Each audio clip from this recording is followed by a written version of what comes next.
Sefer Shmiras Haloshon, lost opportunities. Okay, lost opportunities. And it says, when one ponders the great poverty in Torah study, when one ponders his great poverty in Torah study and performance of other mitzvahs, he realizes that he has nothing to be arrogant about.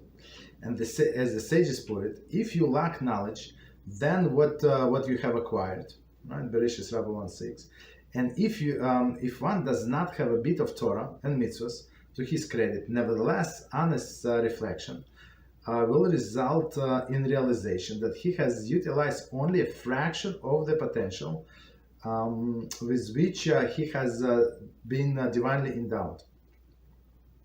The last point is illustrated by the following parable. A businessman sent two employees, David and Yaakov, to faraway land to buy precious gems.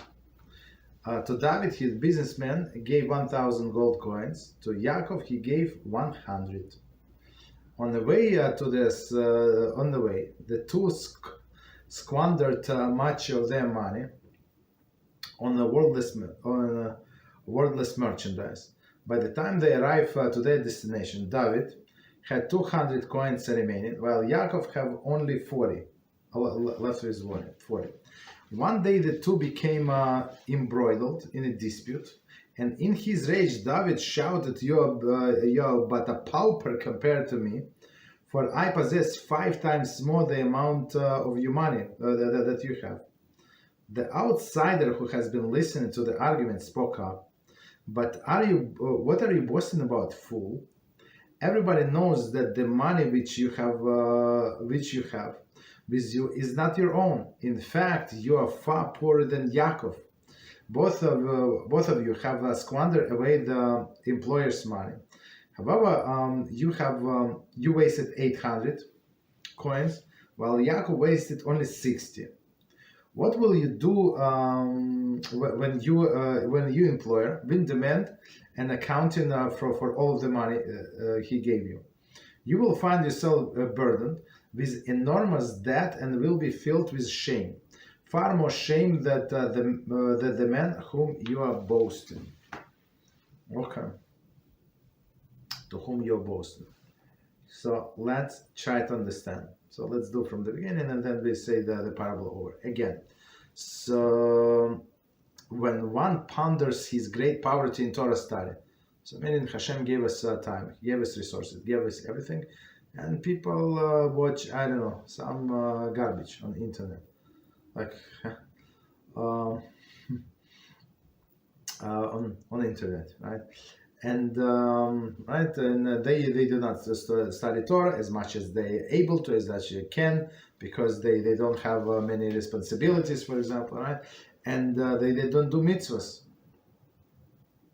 right? So when a person understands, so he realizes that he has nothing to be arrogant about. Okay, the sages put it: if you lack knowledge, what have you acquired?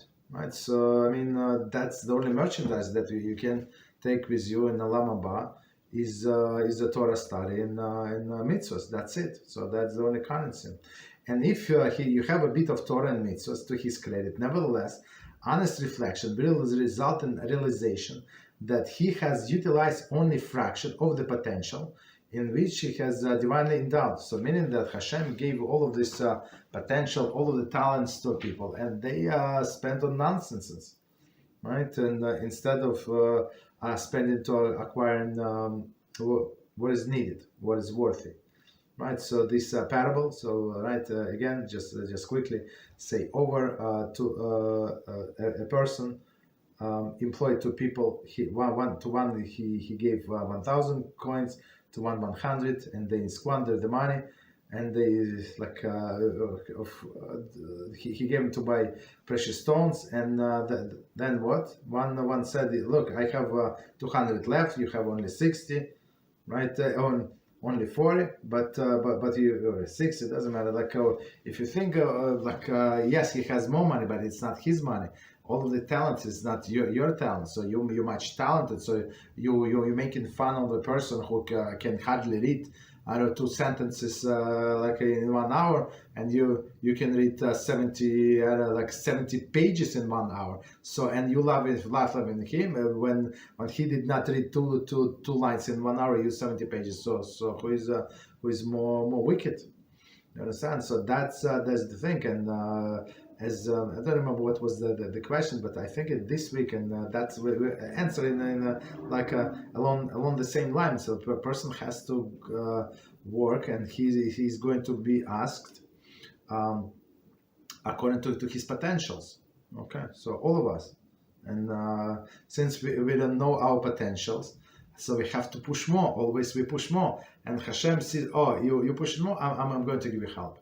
So meaning in some sense, potentials are unlimited, and that's what we're trying to do in this class. In other classes, we just add. Is a time that there is no time.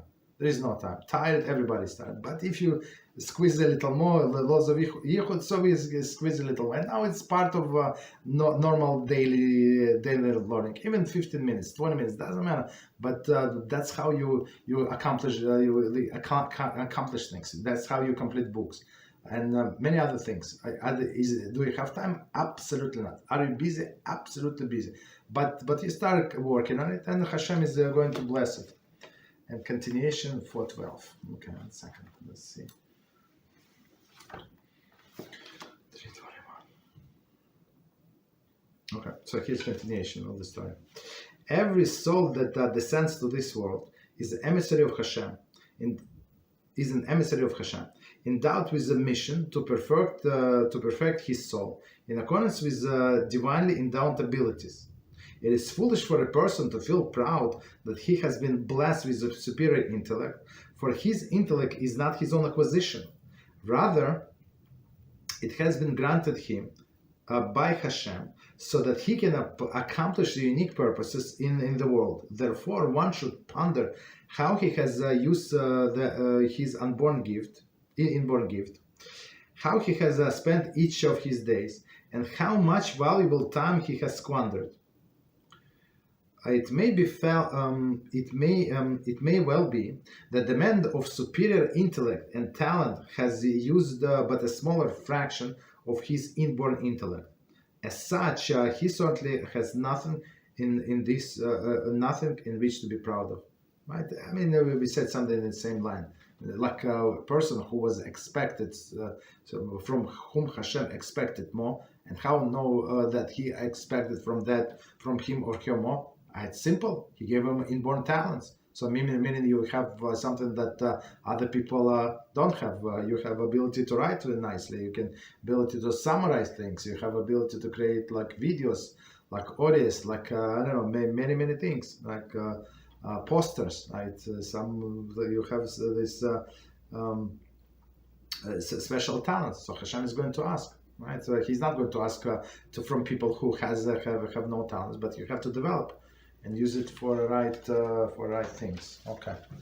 So I think it's just an idea. Let's stop here. So let me know if any questions. I'm going to log in right now. 1 second.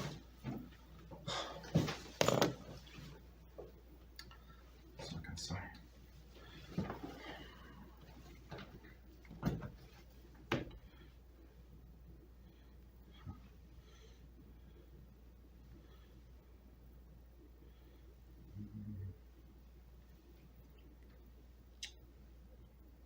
Sorry, it's loading.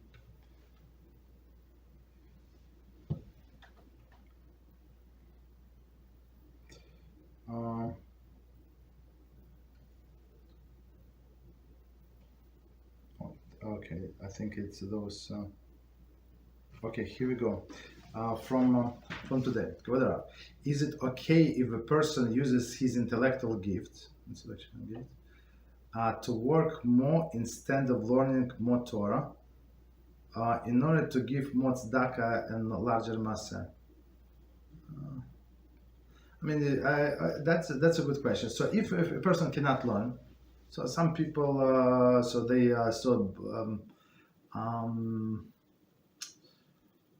the head is closed. Nice people, but they cannot learn. And I don't know few people like that, more than few. But personally, I know there's a specific person that I'm thinking about. He can pray in the front and stuff like that, but learning, its head is closed because I think the guy watching movies or something. I don't know, but sports, yeah. He's into sports, so he cannot learn. The head is closed. But he's good in a business, in doing chesed, and he's all the place with a chesed, with community service. Okay, for a person like that, I would say, yeah, right, maybe he should learn a little more. And but the person who has ability to learn, no, I would say use your talents for learning and then spreading out Torah. Right? It's more like if person make enough money to survive, that's enough. Right? So that's enough, and Hashem is going to give you blessing on the money, because money amount is irrelevant. What is relevant is if you have a blessing, right? If the money is going to stay, right? So one of our students sent me a very interesting message, right?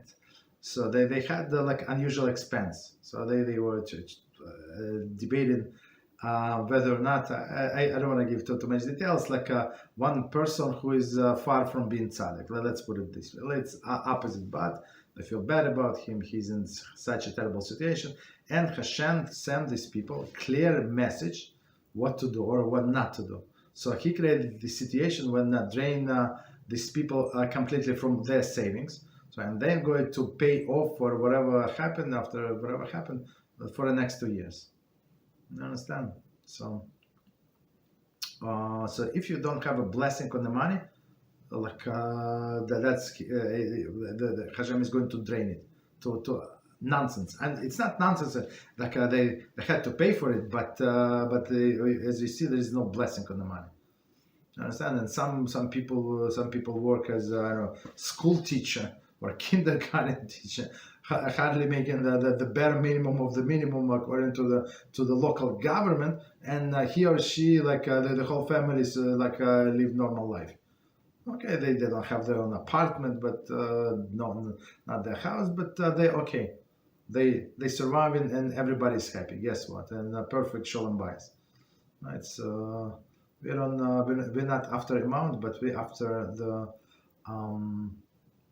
after being liked by Hashem without dedication. That's it.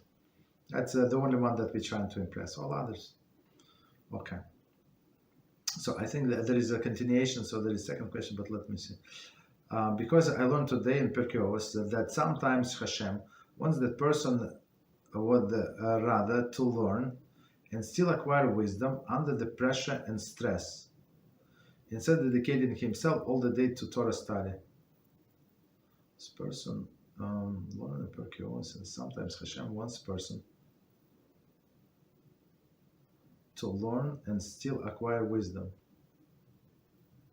Okay, press. Okay, understand.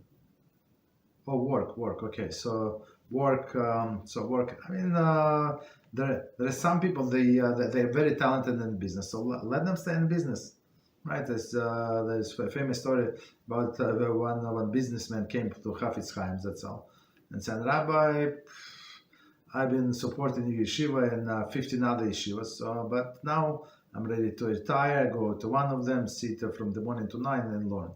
Okay, I made enough money. Okay. So Chofetz Chaim, is it a good idea, Rabbi? You proud of me? Chofetz Chaim said, absolutely not.